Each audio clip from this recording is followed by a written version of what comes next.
Media के लिए कहना चाहूँगा, अगर थोड़ा सा ऐसी बात कहूँ जो थोड़ी सी वो ठीक ना हो तो मुझे माफ़ कर देना। पत्रकारों से बहुत दोस्ती रहती है हमारी, एडिटर्स से बहुत दोस्ती है, जो मालिक हैं उनसे दोस्ती है। बहुत अच्छा काम करते हैं आप सब लोग, सभी पत्रकार।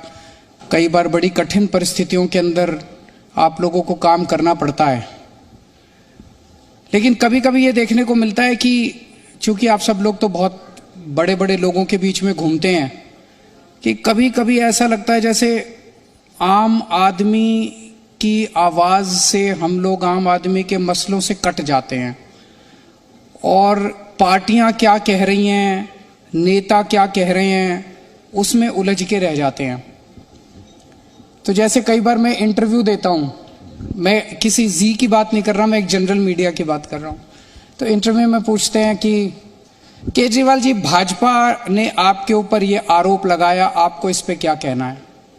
तो मैं कहता हूं जी, भाजपा वालों को कहने दो, आपको क्या प्रॉब्लम है? वो कह रहे हैं, मैं उनके ऊपर टिप्पणी क्यों करूं? तो भाजपा के इस नेता ने आपके ऊपर ये आरोप लगाया, आपको क्या कहना है? कांग्रेस ने आपके ऊपर ये आरोप लगाया, आपको क्या उनको सबको कहने दो ना। जनता क्या कह रही है, हमें इसके ऊपर सोचने की जरूरत है, ये बहुत जरूरी है।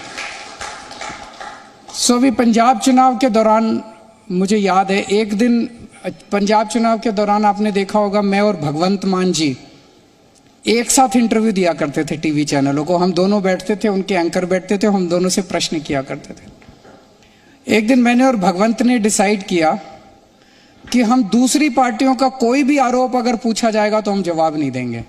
हम जवाब तभी देंगे जब जनता के मसले पे बात होगी।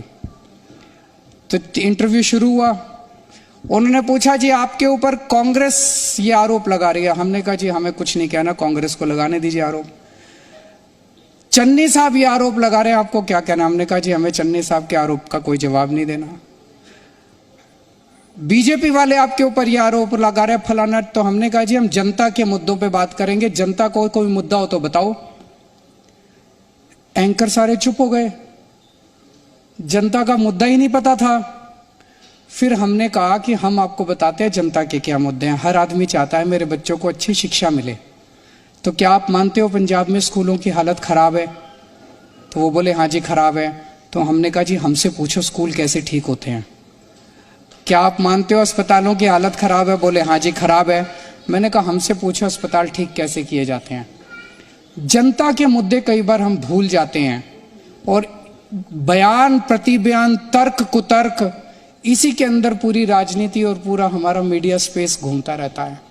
लोगों को कोई लेना देना है नहीं है कि वो उसको क्या गाली दे रहा है, फिर बदले में उसने उसको क्या गाली दी, इसने उसको क्या। गाली गलौज की राजनीति से देश भी तरक्की नहीं करता और जनता को भी कोई लेना देना नहीं है। मैं आपको एक उदाहरण देता हूं। आजकल तो टीआरपी का जमाना है, सारा टीआरपी से चलता है, जिसकी टीआरपी ज्यादा उसका वही सिकंदर। तो टीआरपी बढ़ाने की एक छोटा सा मैं मंत्र देता हूं। 2005 या 6 की बात है, हम उस टाइम में दिल्ली की झुग्गियों में, सुंदर नगरी की जो झुग्गियां, वहां झुग्गियों में एक एनजीओ में काम किया करता था। राशन की कई राशन वाले, कुछ राशन वाले राशन की चोरी किया करते थे, गरीबों के राशन की चोरी। तो हमने आरटीआई डाल के उनके सारे रिकॉर्ड्स निकलवाए। तो पता चला कई राशन वालों ने जनता के झूठे अंगूठे के दस्तखत लगा लगा के, अंगूठे लगा लगा के राशन की चोरी कर रखी है। हम जनता के पास गए, जनता से पूछा, जनता बोली जी मैं तो राशन ही नहीं लेके आया, ये मेरा झूठा अंगूठे का निशान है, ये झूठ चोरी की हुई है उसने। मैं वो सारे रिकॉर्ड लेके एक टीवी चैनल के एडिटर के पास गया। उस टाइम मुझे कोई भी नहीं जानता था। मैंने कहा जी ये बहुत बड़ी चोरी है, राशन की चोरी है, इसको जरा दिखा दीजिए आप अपने चैनल पे। उन्होंने कहा यार ये झुग्गी वालों के मुद्दे कौन देखना चाहेगा, हमारे चैनल पे ये सब नहीं चलता। मैंने कहा नहीं सर, ये जनता का मुद्दा है, जनता जरूर देखना चाहेगी कि उनकी कैसे चोरी। उन्होंने कहा नहीं कोई। उन्होंने भगा दिया मेरे को। 3-4 चैनल में घूम के आया मैं। फिर एक चैनल वाला बोला ठीक है मैं दिखाऊंगा।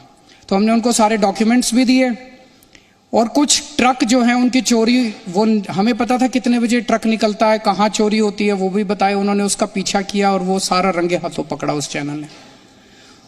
उस हफ्ते वो स्टोरी जो है उसको सबसे ज्यादा टीआरपी मिली amongst all the programmes of all the channels put together.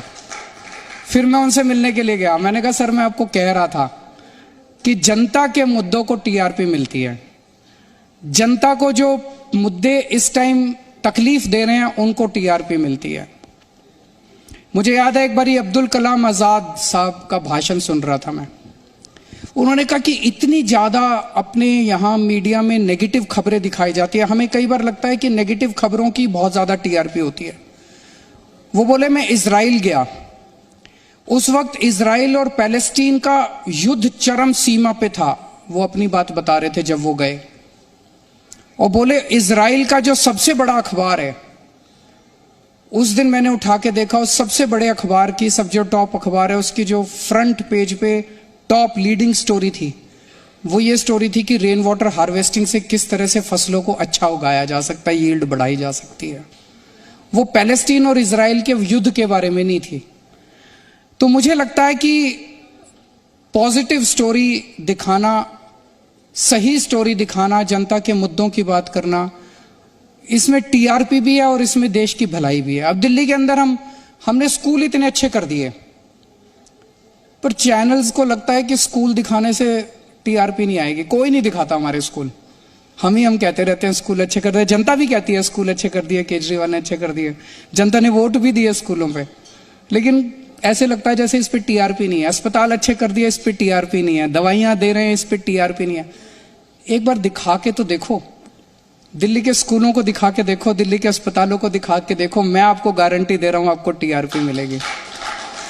तो आज आपने मुझे इस अवसर पे अपने बीच में बुलाया, इतना सम्मान दिया, इसके लिए बहुत बहुत शुक्रिया, और फिर से मैं पूरे जी ग्रुप को इस मौके पे बहुत बहुत बधाई देता हूं। Thank you so much.